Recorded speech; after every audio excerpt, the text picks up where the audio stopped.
मैं आपका आभार व्यक्त करता हूं कि आपने आदरणीय राज्यपाल जी के अभिभाषण पर यह प्रस्ताव प्रस्तुत करने का मुझे अनुमति प्रदान किया। यह सदन श्री राज्यपाल जी के अभिभाषण के लिए जो उन्होंने राज्य विधानमंडल के एक साथ समवेत दोनों सदनों के समक्ष दिनांक 20 फरवरी 2023 को दिया है, कृतज्ञता पूर्वक धन्यवाद प्रकट करता है। यह प्रस्ताव है आदरणीय अध्यक्ष जी। माननीय श्री राज्यपाल जी ने अपने अभिभाषण में माननीय ये 56 की बात तो कब आएगी फिर? अरे वो नहीं लाना चाहते आप जबरदस्ती, तो ठीक है ना, हमें कोई दिक्कत नहीं। हम कह रहे हैं ये हम तो खुद भी जाना चाहते हैं माननीय, मैं खुद भी जाना चाहता हूँ, मेरे पीछे आया इसलिए मैंने पूछ लिया। नहीं अभी 56 तो उसमें आया नहीं ना, जब उसमें नंबर में आएगा तभी होगा। अरे कैसे, जब उसमें मद में है तो जब उसमें आएगा तभी लेंगे ना, पहले कैसे ले लेंगे? माननीय वित्त मंत्री जी, जब आएगा तब लेंगे, आप बोलो तो पहले ले लें। ठीक है, नहीं वो जब आएगा 56 तब लेंगे। चलिए, हाँ आप प्लीज कंटिन्यू करें। आदरणीय अध्यक्ष जी, माननीय राज्यपाल जी के अभिभाषण में उत्तर प्रदेश के समेकित विकास, उत्तर प्रदेश के प्रत्येक मानव की संपूर्ण सुविधा सुख, समाज के अंतिम पायदान पर बैठे हुए व्यक्ति के उत्थान के विजन को आदरणीय राज्यपाल जी ने अपने अभिभाषण में रखा। अच्छा होता कि हमारे सम्मानित विपक्ष के लोग भी आदरणीय राज्यपाल जी के अभिभाषण को सुनते।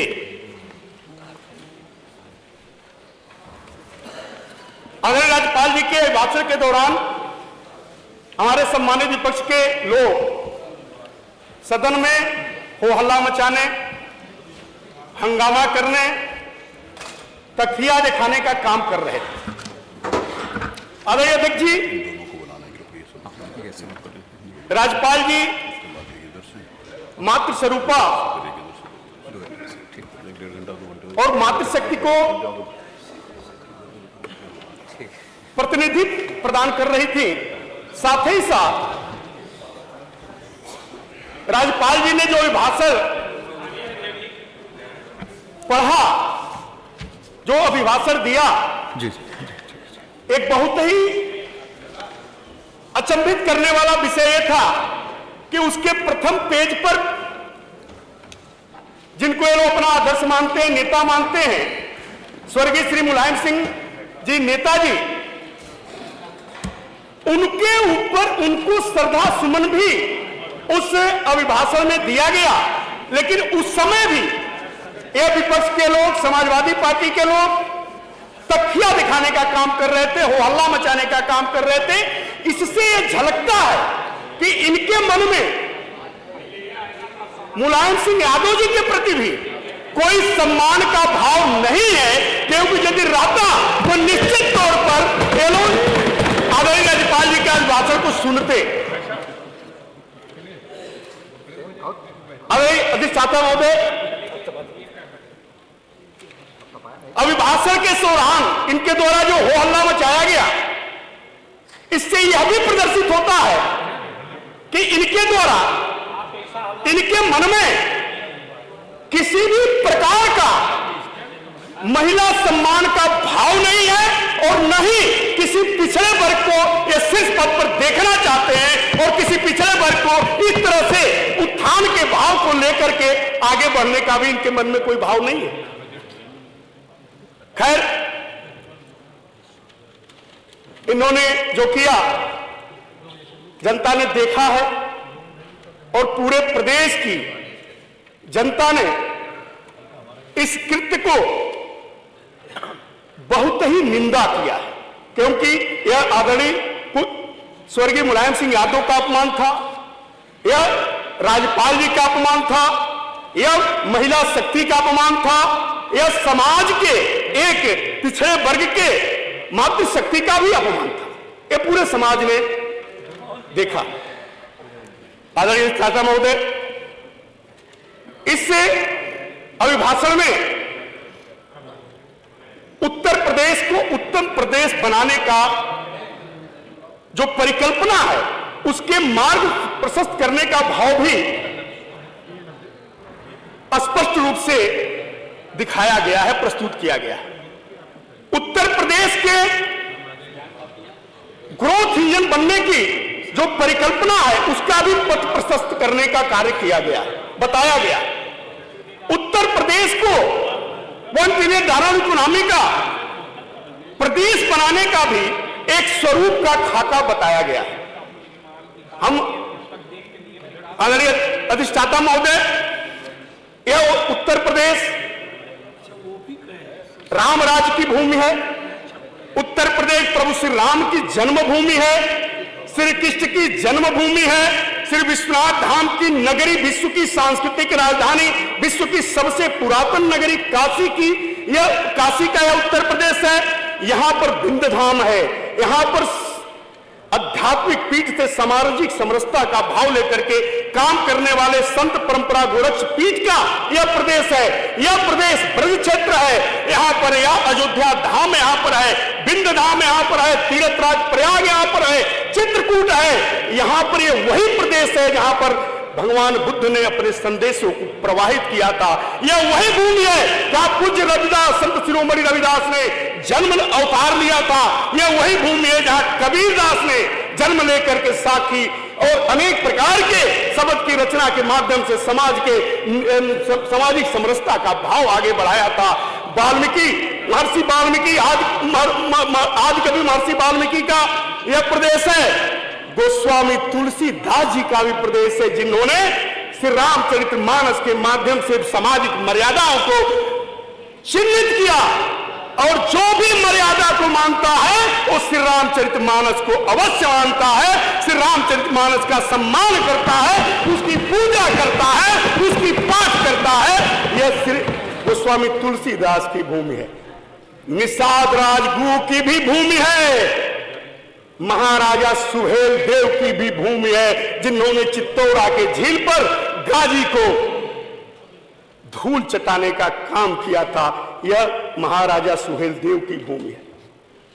यहां पर ऋतुओं का समान रूप से संचरण होता है, समय के अनुसार सभी ऋतुएं मिलती हैं, पर्याप्त जल संसाधन है, उर्वरा भूमि है। यहां पर अनेक प्रकार की जो दैवीय सुविधाएं, प्राकृतिक सुविधाएं हो सकती हैं, सभी प्राप्त हैं।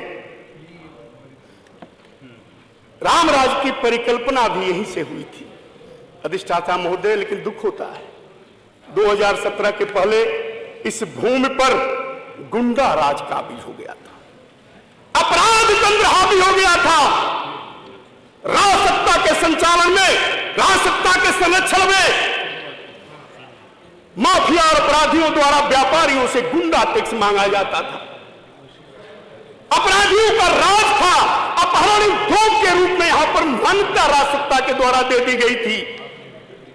कोई भी व्यक्ति यहां पर व्यापार करना नहीं चाहता था, जो यहां पर व्यापार करता था वो अभी भागना चाहता था। कोई भी व्यापारी सुखपूर्वक नहीं था, कोई भी व्यक्ति का जीवन सुरक्षित नहीं था। बहनें, बेटियां स्कूल जाने से कतराती थी, माता पिता उसको स्कूल नहीं भेजते थे। कोई नौकरी पेशा या व्यापारी व्यक्ति, बैंक का कर्मी जैसे सुबह जाता था तो उसके घर में आरती होती थी कि शाम तक सुरक्षित हो, वापस आ जाए। यह स्थिति उत्पन्न कर दी गई थी। किसान कर्ज के बोझ के तले दबा हुआ था, आत्महत्या करने के लिए बाध्य होता था। आज सुनने में आता है, कल नेता प्रतिपक्ष ने टीवी पर एक स्टेटमेंट दिया और यहां भी रोज बोलते रहते हैं कि किसानों की आमदनी दुगुनी की बात करते हैं। किसान आत्महत्या करता था, किसान की उपज की खरीद नहीं होती थी, उचित मूल्य नहीं मिलता था, खाद नहीं मिलती थी, कोई भी व्यवस्था सुचारू रूप से नहीं चलती थी। हमारे आध्यात्मिक स्थलों का अपमान होता था, आध्यात्मिक स्थलों पर कोई विकास की व्यवस्था संचालित नहीं होती थी, विकास से वंचित कर दिया गया था। यह वो भूमि उत्तर प्रदेश जो सभी प्रश्नों का उत्तर देने वाली भूमि है, पूरे देश की आत्मभूमि है, जिसने 7-7 प्रधानमंत्री दिए हो, जहां पर उत्तर प्रदेश में जहां देश की सर्वाधिक जनशक्ति रहती हो, सबसे ज्यादा युवा शक्ति रहती हो, उस उत्तर प्रदेश का हाल समाजवादी सरकार ने इतना बदतर बना दिया था। ऐसे में 2017 में आदरणीय योगी जी के नेतृत्व में भारतीय जनता पार्टी की सरकार बनती है। आदरणीय योगी जी ने मुख्यमंत्री की कुर्सी को कर्तव्य पथ के रूप में, कर्तव्य पथ का एक साधन मात्र के रूप में चुना और साध्य को बनाया जनसेवा, प्रदेश का उत्थान, उत्तर प्रदेश को उत्तर प्रदेश बनाना, उत्तर प्रदेश को ग्रोथ इंजन के रूप में आगे बढ़ाना, 1 ट्रिलियन डॉलर इकोनॉमी के लक्ष्य को लेकर के काम करना, अंतिम व्यक्ति के उत्थान की परिकल्पना को लेकर के आगे काम करना, यह भाव लेकर के आदरणीय योगी जी ने काम शुरू किया। गौरव होता है कहने में, आज उत्तर प्रदेश उत्तम प्रदेश की तरफ अग्रसर है। 2017 के बाद या विपक्ष के लोगों को मैं याद दिलाना चाहता हूं कि 2017 से आज तक एक भी किसान ने आर्थिक तंगी के कारण आत्महत्या नहीं किया। यह भी याद दिलाना चाहता हूं कि 2017 में पहली सरकार बनने के बाद 36,000 करोड़ रुपए से 86 लाख किसानों का ऋण मोचन करके उनको आर्थिक तंगी से उबारने का काम किया गया था, जो कि फसल के प्राय इनके द्वारा कहा जाता है, चर्चा की जाती है, आय दुगुनी आय दुगुनी आय दुगुनी। इन्होंने शायद आंकड़े नहीं देखे, रबी और खरीफ के फसलों के खरीद का इन्होंने आंकड़ा नहीं देखा। शायद आंकड़ा देखे होते तो इनको ये कहने की जरूरत नहीं होती कि आज आय कितनी है और किसान का स्थिति कितनी है। जितनी इनके 5 साल में जितने इन्होंने खरीफ और रबी की फसल की खरीदारी की थी, उसके दुगुना से भी ज्यादा की खरीदारी सरकारी रेट पर, बढ़े हुए रेट पर उत्तर प्रदेश में आदरणीय योगी जी की सरकार ने किया है। अधिष्ठाता महोदय, ये किस बात की चर्चा करते हैं? कहां पर ले जाकर के प्रदेश को खड़ा कर दिए थे? प्रदेश की स्थिति कहां इन्होंने पहुंचा दी थी? प्रदेश के बारे में क्या चिंतन हो रहा था? बीमारू राज्य के बारे में, बीमारू राज्य के रूप में उत्तर प्रदेश को माना जाता था। व्यापारी आता था एयरपोर्ट से तो सोचता था कि कहीं उत्तर प्रदेश के किसी जिले में न जाना पड़े, कोई अपराधी हमको उठा लेगा, कोई लेकर के आगे बढ़ जाएगा, कोई हमको हमारा अपहरण कर लेगा, यह कौन देखेगा, यह कहां जाएगा? यह स्थिति उत्पन्न हो गई थी। आदरणीय अधिष्ठाता महोदय, सपा सरकार के 5 वर्षों में 94.38 लाख मीट्रिक टन गेहूं खरीदा गया था। 5 साल में 94.38 लाख मीट्रिक टन गेहूं खरीदा गया था। अधिष्ठाता महोदय, ये हमारे सपा के मित्र जरूर जानते होंगे, याद भी होगा, और यह भी जरूर जानते होंगे कि यह 5 साल में, मैं 2022 तक की गणना बता रहा हूं अधिष्ठाता महोदय, 17 से 22 के बीच में 209.67 लाख मीट्रिक टन गेहूं की खरीद हुई। ये दुगुनी हुई कि नहीं हुई? आज उत्तर प्रदेश देश में प्रथम अन्न उत्पादक हो गया, अनाज के उत्पादन में नंबर 1 है। किस प्रकार का आपको प्रश्न का उत्तर चाहिए? कैसा दुगुनी आय की बात करते हो? हम दिन रात लगे हैं, दिन रात आदरणीय योगी जी की सरकार लगी है, दिन रात आदरणीय योगी जी तपस्वी भाव से, पूरी कर्मयोगी के भाव को लेकर के दिन रात निष्ठा पूर्वक उत्तर प्रदेश के एक एक किसान को आगे बढ़ाने के लिए, एक एक किसान के उत्थान के लिए, किसानों की आय को बढ़ाने के लिए आदरणीय प्रधानमंत्री जी की प्रेरणा से आदरणीय मुख्यमंत्री जी योगी आदित्यनाथ जी नियमित कार्य कर रहे हैं। यह योगी जी की सरकार है। आप लोगों ने जो जो कुकृत्य किया था उस सबको साफ किया। आप जरा ध्यान दीजिए ना, बेरोजगारी की चर्चा करते हैं अधिष्ठाता महोदय, 17.5%, 17.5 बेरोजगारी थी इनके यहां। बड़ी बेरोजगारी की चर्चा करते हैं, 17.5 थी इनका समय, आज 4 से भी कम है, 4 से भी कम है, 4% से भी। क्या चर्चा करते हो भाई? आपने किया क्या? आपने कहां पर ले आकर के प्रदेश को रख दिया था? प्रदेश का क्या दुर्दशा किया था? नौकरियां आपने दिया 2.5 लाख के आसपास सरकारी। यहां पर आदरणीय योगी जी की सरकार ने 5 लाख से ज्यादा नौकरियां दिया, और जब 2.5 लाख नौकरियां आपने दिया था तो दुकानें खुल गई थी। मामा की दुकान, चाचा की दुकान, भैया की दुकान, बबुआ की दुकान, बहना की दुकान, अनेक दुकानें खुल गए थे, और उस दुकान में इन नौकरियों को देने के लिए सौदा होता था, रेट चलता था, रेट के लिए वो दुकानें खुल गई थी। लेकिन आज ऐसा नहीं हुआ। आदरणीय योगी जी के नेतृत्व में एकदम पारदर्शिता पूर्वक, ईमानदारी के साथ, पूरी योग्यता को परख के साथ, योग्यता के आधार पर, बिना किसी जाति विद्वेष से, पांथिक विद्वेष से लोगों की नियुक्तियां हो रही हैं। आदरणीय अधिष्ठाता महोदय, आज यूपी अर्थव्यवस्था में दूसरे नंबर पर है पूरे प्रदेश में। किस स्तर पर छोड़ के गए थे लोग? 6वें नंबर पर था वो यूपी, आज दूसरे नंबर पर है। इन 5 सालों में आदरणीय योगी जी की सरकार ने मेहनत करके इसको आगे बढ़ाया। याद करिए ना, क्या 2018 में इन्वेस्टर समिट हुआ। 2017 के पहले एक चीज निवेदन करूंगा अधिष्ठाता महोदय, बड़ा चर्चा होती है निवेश की। जीरो निवेश था 2017 के पहले उत्तर प्रदेश में, जीरो निवेश। 2018 में इन्वेस्टर समिट होता है। इन्वेस्टर समिट में 5 लाख के आसपास के एमयू होते हैं।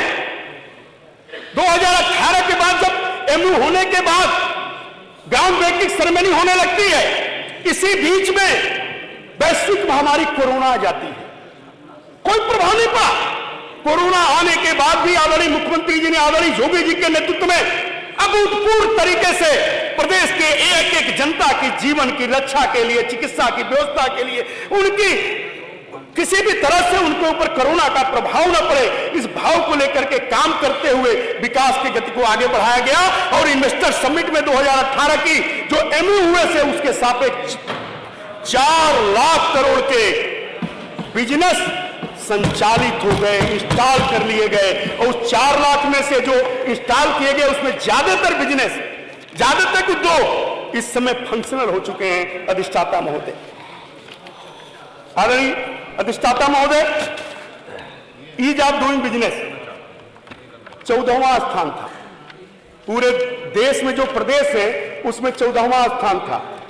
आज दूसरे स्थान पर उत्तर प्रदेश है। अधिष्ठाता महोदय, दूसरे स्थान पर है। और यही कारण है कि अभी कुछ दिन पहले इसको विपक्ष पचा नहीं पा रहा है, इस पर कुछ बोल भी नहीं रहा है और पचा भी नहीं पा रहा है।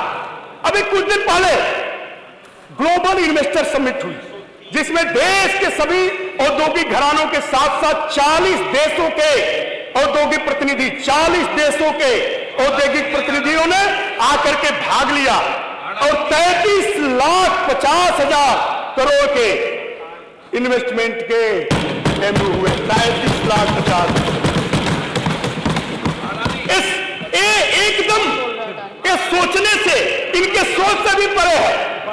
और इनके तो सांसें रुक जाती है जब ये आंकड़ा सुनते हैं कि इतने देशों के प्रतिनिधि, आज चाइना कोई नहीं जाना चाहता, अब दूसरे देश में नहीं जाना चाहता, आज भारत में और वो भी उत्तर प्रदेश में विदेश की कंपनियां इन्वेस्टमेंट करना चाहती हैं। ये योगी जी का कमाल है, योगी जी की मेहनत है। और आपके द्वारा संरक्षित अपराधियों पर कसी गई नकेल, उनके खिलाफ चलाए गए अभियान का यह परिणाम है। आदरणीय अधिष्ठाता महोदय, पिछले 5 सालों में एक विषय पर बहुत चर्चा होती थी, आप लोग को ध्यान होगा और सबको याद भी होगा, उसमें बहुत से लोग जेल भी गए थे। खनन खनन खनन, याद है ना? खनखनाता खनन, वो खनखनाता खनन, मंत्री लोग उसमें चला गया। खनन में 1100 करोड़ का राजस्व प्राप्त होता था। खनन में 1100 करोड़ का राजस्व मात्र इनके समय में प्राप्त होता था। 1100 करोड़। अधिष्ठाता महोदय 1100 करोड़। शेष रकम भैया, चाचा, चाची, मामा, मामी जो प्रधान थे, घर के ही प्रधान, घर के ही बीडीसी, घर के ही ब्लॉक प्रमुख, घर के ही विधायक, घर के ही एमपी, घर के ही अध्यक्ष, घर के ही उपाध्यक्ष, एक ही परिवार के जो लोग थे, उन्हीं परिवारों में एक खनन कर पैसा जाता था। कैसे मालूम हुआ अधिष्ठाता महोदय? 1100 करोड़ रुपया इनके समय तक आता था, इनके सरकार में आती थी। आदरणीय योगी जी की मेहनत, उत्तर प्रदेश सरकार की 2017 के बाद अपराधियों पर, खनन माफियों पर लगाए गए अंकुश का परिणाम हुआ कि 4200 करोड़ रुपए, 1100 से 4200 करोड़ रुपए का राजस्व की खनन से आने लगा। बदलता उत्तर प्रदेश, चमकता उत्तर प्रदेश, भ्रष्टाचार मुक्त उत्तर प्रदेश, अपराध मुक्त उत्तर प्रदेश, खनन माफिया मुक्त उत्तर प्रदेश का यह बहुत बड़ा नमूना था। आदरणीय अधिष्ठाता महोदय, आबकारी में इनके जेब के लोगों के गिरोह चलता था, सिंडिकेट चलता था। उस सिंडिकेट के चलने के कारण आबकारी में आदरणीय अधिष्ठाता महोदय 12,000 करोड़ का राजस्व उत्तर प्रदेश को मिलता था, मात्र 12,000 का।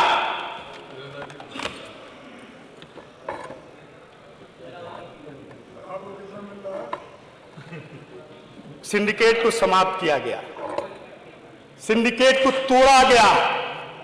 इनके जेब में जो थे, जेब में बंद हो गए सिंडिकेट, रानी जेब में चले गए, सबको अलग अलग कर दिया गया। परिणाम क्या हुआ कि 12 बर्दाश्त नहीं हो रहा है, बर्दाश्त नहीं हो रहा है, पच नहीं रहा है, सुनना नहीं चाहते, सत्य सुनना नहीं चाहते, लेकिन मैं सुनाऊंगा। ये योगी जी की सरकार है, योगी जी की सरकार में कोई भी व्यक्ति सच बोल सकता है, कोई भी व्यक्ति ईमानदारी से रह सकता है, कोई भी व्यक्ति भ्रष्टाचार मुक्त समाज की परिकल्पना कर सकता है। वो 12,000 करोड़ से 36,000 करोड़, 3 गुना, 3 गुना बढ़ गया आबकारी का। 12,000 करोड़ से 36,000 करोड़, ये मामूली नहीं है अधिष्ठाता महोदय। आखिर इनके द्वारा क्या किया जाता रहा? कुछ जिलों में जाता था वो पैसा, कुछ जिलों के लोगों के जेब में जाता था। आदरणीय अधिष्ठाता महोदय, अभी बिजली की कुछ चर्चा हो रही थी, बिजली की कुछ चर्चा हो रही थी, हंसी भी मुझे आ रही थी। कुछ पीछे से बैठ के हमारे सदस्य कहते थे, इतने समय, इतने बेर, इतने आता था। अरे बिजली आती ही नहीं थी, जाने की तो कोई तो कहीं नहीं था, बिजली आती ही नहीं थी। और इसमें जितने लोग बैठे उसमें से 60% लोग ऐसे होंगे जिन्होंने बिजली के लिए आंदोलन किया होगा, और आंदोलन करने के बाद उनके खिलाफ एफआईआर भी हुआ होगा। इस सपा की सरकार में बिजली आती नहीं थी, जाने की तो बात ही थी, आती ही नहीं थी। आज आदरणीय योगी जी के नेतृत्व में 24 घंटे जिला मुख्यालय, 20 घंटे तहसील मुख्यालय, 18 घंटे गांव में समान रूप से, कोई वीआईपी कल्चर नहीं। पिछले सरकार में क्या होता था, वीआईपी जिले कुछ निर्धारित थे, यहां पर आएगा, यहां पर आएगा, यहां पर आएगा, यहां पर आएगा, वही आता था। ऐसा नहीं, आज सबको मिल रहा। आदरणीय अधिष्ठाता महोदय, वीआईपी कल्चर को तोड़ा गया। एक और हंसी की बात बताते हैं आदरणीय अध्यक्ष जी, श्री रामचरितमानस को नहीं मानेंगे, श्री रामचरित तुलसीदास जी को नहीं मानेंगे, लेकिन नोएडा भी नहीं जाते थे, कहते थे अशुभ है, अशुभ है, नोएडा नहीं जाएंगे। सरकार ने सत्ता की लोलुपता, सत्ता के लिए इतना लगाव, सत्ता के प्रति इतना भाव कि हम जब नोएडा जाएंगे तो दोबारा सरकार में नहीं आएंगे, मुख्यमंत्री के पद चला जाएगा, मुख्यमंत्री नहीं बनेंगे, नोएडा मत जाओ। चाहते नहीं थे, विकास रुक गया जी, नोएडा का विकास रुक गया, एनसीआर का विकास रुक गया, जाते नहीं थे, कोई काम नहीं होता था। आज गौरव होता कहने में, और उत्तर प्रदेश का एक एक जन आभार व्यक्त करता आदरणीय योगी जी के प्रति कि योगी जी ने इस सब चीजों को परे रखते हुए बारंबार नोएडा गए। जेवर का एयरपोर्ट भी वहीं बन रहा है, फिल्म सिटी भी वहीं बन रही है, अनेक प्रकार की विकास की योजनाओं को जा करके स्वयं निरीक्षण करते देखते हैं। ये दोहरा चरित्र है कि रामचरितमानस को नहीं मानेंगे लेकिन नोएडा भी नहीं जाएंगे, शुभ अशुभ मानेंगे, नोएडा नहीं जाएंगे, रामचरितमानस को नहीं मानेंगे। आदरणीय अधिष्ठाता महोदय, अपराध को नियंत्रण कैसे किया जाए इस पर भी कभी नहीं सोचा, क्योंकि अपराध तो इनके संरक्षण में चल रहा था। लेकिन जोड़ीगर नहीं, ऐसा नहीं होगा, अपराध तो नहीं होगा। कमिश्नर प्रणाली को इंट्रोड्यूस किया उत्तर प्रदेश में। उत्तर प्रदेश को उत्तर प्रदेश बनाना है, उत्तर प्रदेश को उत्तर प्रदेश की ओर अग्रसर करना है, ग्रोथ इंजन के रूप में इसकी प्रामाणिकता को स्थापित करना है। कैसे होगा? कमिश्नर प्रणाली भी लागू किया। यही नहीं, माफिया जो इनके संरक्षण में, उसमें राज सत्ता पर बैठ करके, मैं आदरणीय स्थाता महोदय बीच में एक निवेदन करूं, मैं जिस काशी के जिस विधानसभा क्षेत्र का निवासी हूं, पूर्वांचल की सबसे बड़ी दवा मंडी वहां है, पूर्वांचल की सबसे बड़ी गल्ला मंडी वहां है, पूर्वांचल की सबसे बड़ी किराना मंडी वहां है, पूर्वांचल की सबसे बड़ी सराफा मंडी वहां है, उत्तर प्रदेश की सबसे बड़ी साड़ी मंडी वहां है। यही इतनी बड़ी, छोटे से विधानसभा, इतने बड़े बड़े केंद्र हैं। 2017 के पहले कोई व्यापारी सुरक्षित नहीं था। हर व्यापार में मैंने अपने आंखों से देखा है, खुद देखा है, कोई व्यक्ति 2 लाख रुपया लेकर के भी घर जा नहीं सकता था, जाता था तो गोली खाता था। गुंडाध्यक्ष मांगे जाते थे, कोई बाहर का अपराधी, और थाने के संरक्षण में एक दूसरा थाना चलता था अपराधियों का, और मांगते थे गुंडाध्यक्ष। व्यापारी व्यापार करने से कतराता था, भागता था। यह आदरणीय स्थाता महोदय, यह हाल थी। लेकिन आदरणीय योगी जी की सरकार ने कमाल कर दिया। इस पर चर्चा विदेश में भी होता है, इस पर चर्चा हाईकोर्ट भी करती है, न्यायालय में भी चर्चा होती है, दूसरे प्रदेश की जनता भी करती है, और दूसरे देश में भी चर्चा होती है। जो माफियाओं को शिकंजा कसा, आज गौरव होता है 2000 करोड़ के लगभग की अवैध धन से, माफिया के धन से, अपराध तंत्र के द्वारा कमाई गई इनकी माफियाओं की संपत्ति को आदरणीय योगी जी की सरकार ने जब्त किया। और जब्त ही नहीं किया, उन जमीनों पर, उस भूभाग पर गरीबों के आवास निर्माण का शिलान्यास कर दिया। आवास बन रहा। गन्ना प्रदेश के नाम से उत्तर प्रदेश जाना जाता था। अधिष्ठाता महोदय, कहां कर्फ्यू लग जाएगा, कब कर्फ्यू लग जाएगा, किस दिन कर्फ्यू लग जाएगा, कोई जानता नहीं था। 400 दंगे इनके कार्यकाल में हुए, 400 दंगे। वो 400 दंगे इनके द्वारा, इनके लोगों के द्वारा कराए जाते थे। लेकिन आज एक भी दंगा करने की किसी की मजाल नहीं है, हिम्मत नहीं है, कोई जुर्रत नहीं कर सकता दंगा करने का, क्योंकि ये योगी जी की सरकार है, दंगा मुक्त सरकार है, दंगा मुक्त प्रदेश है। एक भी जीरो दंगा पूरे 2017 से अब तक कोई दंगा करने का साहस नहीं कर सकता। आदरणीय अधिष्ठाता महोदय, भोले भाले शिव भक्त कांवड़ यात्री जब निकलते थे तब इनका कानून का चाबुक चलता था। डीजे नहीं बजाओगे, गाना नहीं गाओगे, जुलूस में नहीं जाओगे, इस रास्ते से नहीं जाओगे, यह रास्ता बंद कर दिया जाएगा। दुर्गा पूजा पर उसके प्रतिबंध लगाने का काम, दुर्गा पूजा के मूर्ति विसर्जन पर प्रतिबंध लगाने का काम इनके द्वारा किया जाता था। इनके कानून के चाबुक शुरू होते थे, तुष्टिकरण के ओट को लेकर के इनके द्वारा किया जाता था। जन्माष्टमी नहीं मनाते थे, और थानों पर जो किस जन्माष्टमी होती थी उसको ही बहन लगाते थे। आज गौरव होता है योगी जी की सरकार में। अब प्रत्येक भारतवासी को, प्रत्येक उत्तर प्रदेश भारतीय को, वासी को यह गौरव जरूर होगा कि कांवड़ यात्री शिव भक्त जब निकलता है तो हेलीकॉप्टर के ऊपर फूलों की वर्षा होती है।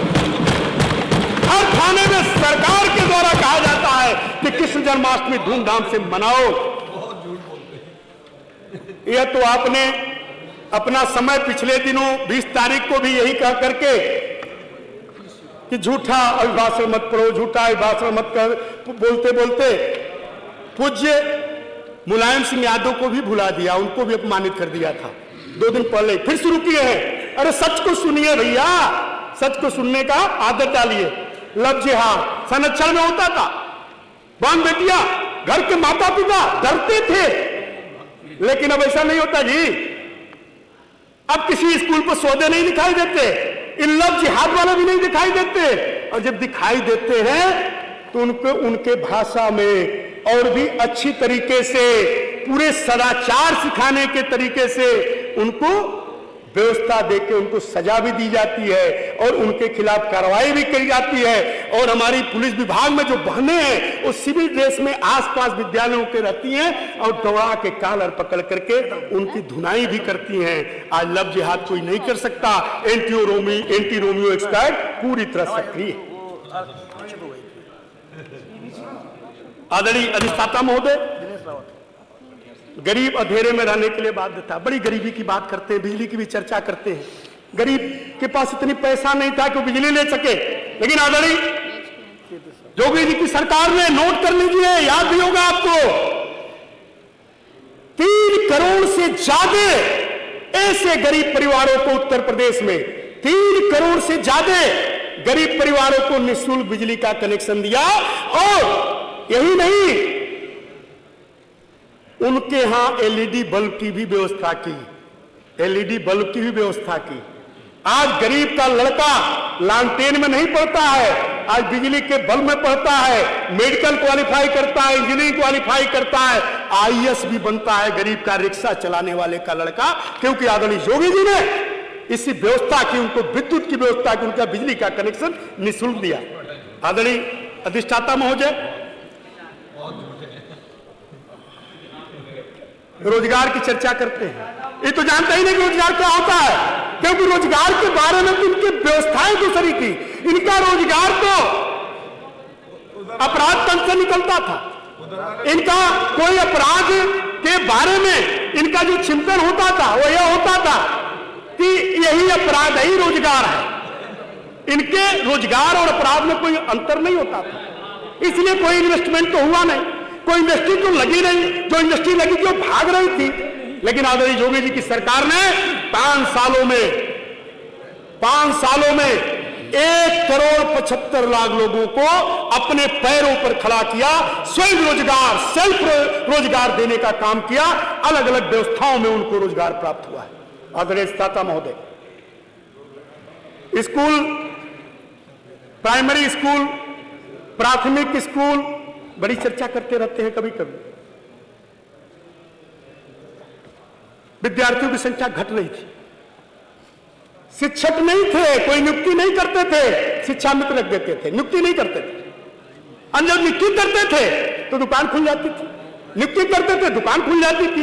लेकिन आदरणीय योगी जी की सरकार ने इन सभी विद्यालयों में जो पढ़ने वाले हमारे शिशु नौनिहाल हैं, उनको स्वेटर मिले, उनको जूते मिले, उनको मोजा मिले, इसकी व्यवस्था किया और बैग की भी व्यवस्था कर रहे हैं। इस सभी व्यवस्थाओं को किया। और यही नहीं, 1,38,000 ऐसे प्राथमिक विद्यालयों, बेसिक परिषदीय विद्यालयों का कायाकल्प भी करने का काम आदरणीय मुख्यमंत्री जी योगी आदित्यनाथ जी के सरकार ने इन 5 सालों में 6 सालों में किया है। नकल इनके यहां विचार था, नकल इनके यहां विचार था। उस नकल को ये मानते थे कि नकल सबको करना चाहिए, सबको करना चाहिए, लेकिन ये नहीं सोचते थे कि नकल करके पास तो करा दोगे, लेकिन उस नौनिहाल, उस लड़के का, उस भविष्य, उस विद्यार्थी का भविष्य तो आप खराब कर रहे हैं। वो क्या करेगा किसी कंपटीशन में? नकल आप कराते थे, नकल के प्रति सापेक्ष भाव आप रखते थे, सकारात्मक भाव रखते थे। लेकिन आदरणीय योगी जी की सरकार ने नकल रोकने के लिए सीसीटीवी कैमरा भी लगाए, सीसीटीवी कैमरे भी लगवाए, नकल पर पूरी तरह रोक लगवाई। और आज उत्तर प्रदेश का विद्यार्थी जब पास होता है तो जितनी भी बड़ी परीक्षाएं राष्ट्रीय स्तर पर हो रही हैं, उन बड़ी परीक्षाओं में अंडर 20 में उत्तर प्रदेश का विद्यार्थी होता है, उत्तर प्रदेश का विद्यार्थी होता है। आदरणीय अधिष्ठाता महोदय, चले नीलकंठ जी, बस 2-3 मिनट। आज इस आदरणीय अधिष्ठाता महोदय, सबको 40 मिनट नहीं मिल सकता, सबको नहीं मिल पाएगा 30 मिनट। जिनको समर्थन में बोलना शुरू किया है, यही परंपरा है, यही होता है, सबको 40 मिनट नहीं मिल सकता। बोलने दीजिए। अधिष्ठाता महोदय, उत्तर प्रदेश ने 40 योजनाओं में भारत में नंबर 1 पर स्थान प्राप्त किया। 40 उत्तर प्रदेश, आदरणीय अधिष्ठाता महोदय, भारत की सांस्कृतिक आत्मा है। उत्तर प्रदेश में, आदरणीय अधिष्ठाता महोदय, हमारे जो आध्यात्मिक स्थल थे उसको पांथिक तुष्टीकरण के लिए इन लोगों ने विकास से वंचित कर दिया। सिर्फ विश्वनाथ धाम, बड़ा हंसी आती है, मुझे ताजुब होता है कि कहने में कि कोई भी संकोच नहीं। इनके नेता ने कहा कि वो तो काम कारीगर बनवाने का काम मैंने शुरू किया था, मेरी विधानसभा, मैं वहीं रहता हूं। कब शुरू किया, कब क्या किया, मुझे जानकारी नहीं। कब एक भी पैसा दिया, मैं उस विभाग का मंत्री भी रहा। कब इन्होंने किस विभाग से पैसा दिया मालूम है? मैंने किया, सपना कभी देखा होगा इन्होंने सिर्फ विश्वनाथ धाम बनाने का।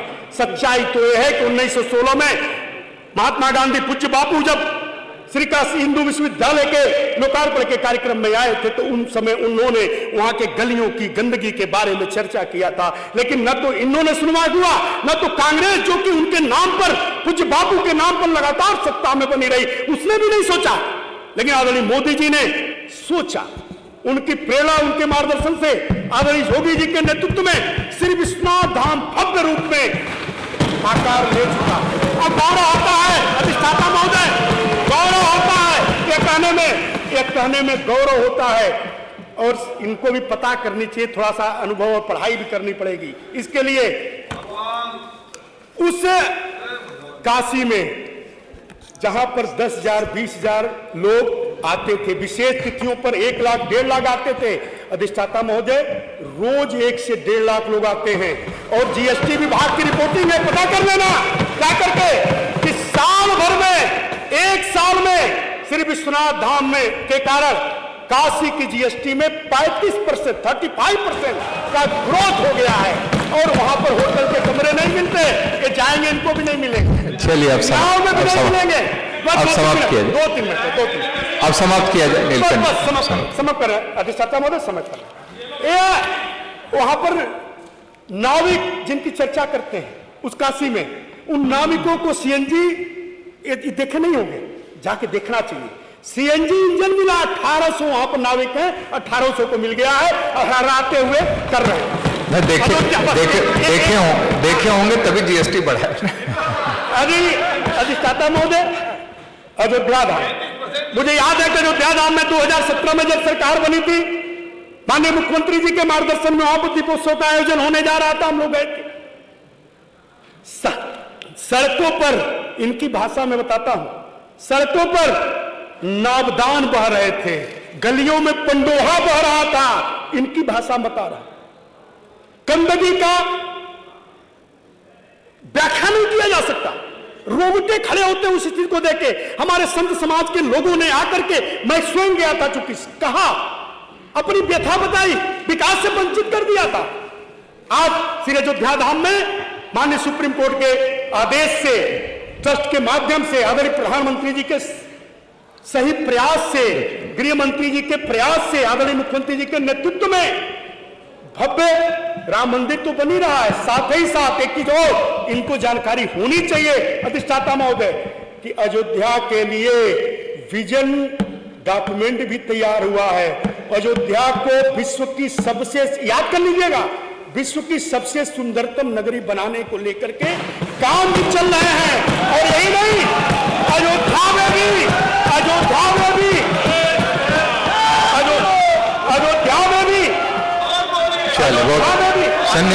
चलिए आप समाप्त ना, हो गया अब, और अभी बहुत लंबी आखिरी बोलो अधिष्ठाता महोदय, इनको भी कोई एतराज नहीं, अच्छा लग रहा है इनको भी। तो आगे अधिष्ठाता महोदय, उस अयोध्या भूमि का भी जीएसटी बढ़ गया है, इनको पता करना पड़ेगा। विंध्य धाम में श्रद्धालुओं की संख्या, कुंभ में इनका कुंभ एक होता था जहां अराजकता, चोरी, डकैती, भगदड़ होती थी, गंदगी की स्थिति नहीं आती थी। मुझे याद है, क्योंकि मैं उस विषय का मैं भी उसमें मेरा भी भूमिका थी। प्रवासी भारतीय सम्मेलन काशी में हुआ था। आदरणीय मुख्यमंत्री जी ने प्रवासियों से कहा कि प्रयाग कुंभ चल रहा है, चलिए। प्रयाग कुंभ का नाम सुनकर के बहुत सहज तैयार नहीं हुए और उन्होंने फिर रास्ते में व्याख्या किया कि क्या स्थिति थी इनके सरकार के सामने जो कुंभ हुआ था। समय जब वो गए वहां पर तो कहे कि मैं तो दूर से प्रणाम करूंगा, लेकिन जब गए वहां पर मां गंगा का, संगम का स्वरूप देखा, सफाई देखी, वहां की व्यवस्थाएं देखी, तो स्नान भी किए, आचमन भी किए और त्रिवेणी का जल भर करके भी अपने साथ ले गए। चित्रकूट धाम जब मैं गया था पहली बार इनकी सरकार के बाद, आज गौरव होता है कहने में, उस मंदाकिनी नदी के इस किनारे पर भूत बंगला टाइप का भूत रेंगता था। चलिए, बहुत धन्यवाद नीलकंठ जी। उस पार मध्य प्रदेश वाले हिस्से में गुलजार होता था, लेकिन आज आदरणीय अधिष्ठाता महोदय अद्भुत स्वरूप दिखाई देता है।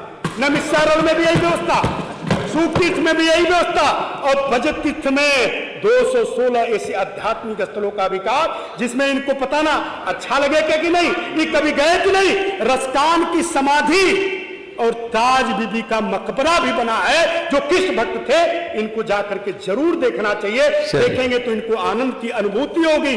साथ ही साथ आदरणीय अधिष्ठाता महोदय, आज उत्तर प्रदेश बन रहा है, ग्रोथ इंजन स्थापित हो रहा है। इस सभी चीजों का विजन, इस सभी चीजों का सार, इस सभी चीजों के मार्ग प्रशस्त करने का भाव आदरणीय राज्यपाल जी के अभिभाषण में मौजूद है। मैं पुनः उनके प्रति आभार ज्ञापन करता हूं, कृतज्ञता ज्ञापन करता हूं और इस धन्यवाद प्रस्ताव पर बल प्रदान करता हूं। धन्यवाद।